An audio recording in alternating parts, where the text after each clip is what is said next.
Hello, everybody. Welcome to Black Money Daily, economic news from our point of view. We release a podcast every weekday at lunchtime, so don't forget to subscribe. And now, here's the news.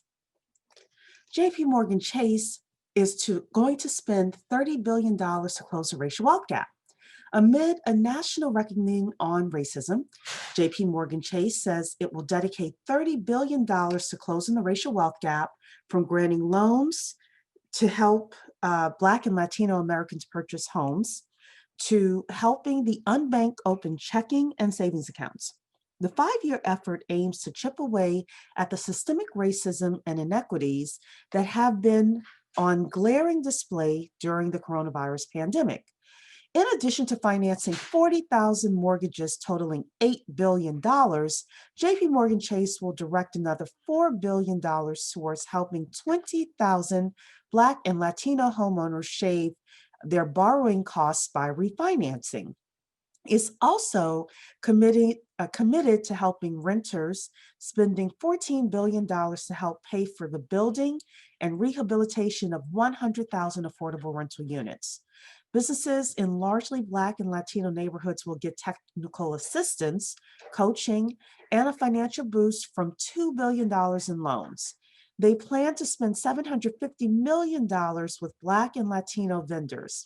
Plus, they are opening new branches in underserved neighborhoods that will enable 1 million people to open bank accounts at minimal costs.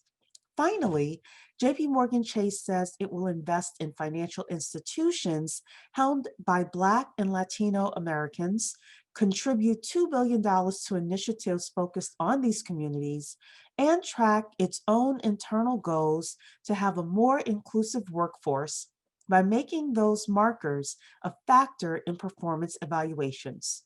We encourage everyone to find out more about these initiatives and figure out how you can get a share of this investment into the community.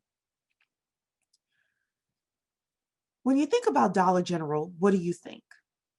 Have you ever thought that Dollar General would open its stores to wealthier shoppers?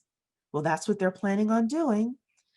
Dollar General has over 16,300 stores, but now they want to attract more high-income shoppers looking to splurge. The company plans to open a new brand of stores called Pop Shelf that mostly sells things shoppers don't need but want, such as party supplies, home decor, or beauty products. Stores will be in the suburbs of larger cities, with 2 planned in the Nashville, Tennessee area in the next few weeks and 30 by the end of next year. Items will be priced low, mostly under $5, but designed to appeal to women from households that earn as much as $125,000 a year. Many of the categories Pop Shelf will sell have experienced an uptick in sales during the pandemic, items such as home decor, for example. And they believe that shoppers will likely be hunting for bargains in a weakened economy. If your business is thinking of closing at this time, there are some last-minute tax surprises that you may want to avoid. A recent CNBC article suggested entrepreneurs keep these 3 things in mind as you make this very important decision.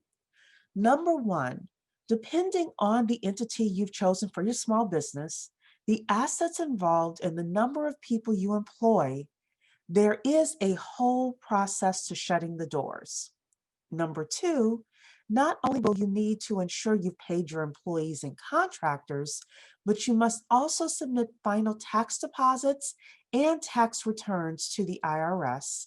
And number 3, your state may also have requirements for dissolving your business, including canceling registrations and licenses. Miss these, and you could face penalties.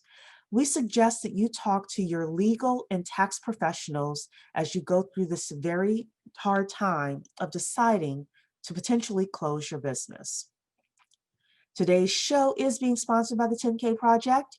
We have an upcoming event, Creating Content That Sells.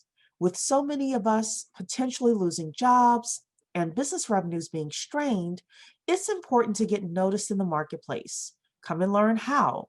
on Thursday, October 8th at 7 p.m. Eastern Time.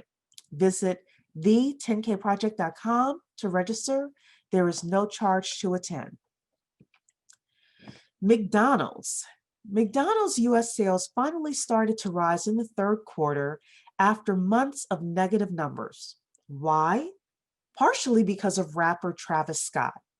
The U.S. sales improvement was driven in part by, open quote, strong performance, close quote, at dinner, according to the company's filings. The company has been struggling during breakfast because of pandemic-related disruptions to people's morning commutes. Here's a lesson. We are very influential and profitable as a people for companies. It's time for us to seize control and monetize our influence. If Travis Scott can do it for McDonald's, what can we do when we come together and work together? Finally, every Thursday is Tech Thursday, and we have our CTO, Talisha Shine, with a quick piece of advice for all. Hello, I'm Talisha Shine, Chief Technology Officer here at the 10K Project, bringing you a tech tip for the day. Passwords are a necessary burden to having access to our digital world. And having multiple passwords, personally I have up to 20 at this moment, can make things even more complicated. So here's a quick tip to making a strong password simple. An easy way to create a secure password is by using a full sentence that you can easily recall.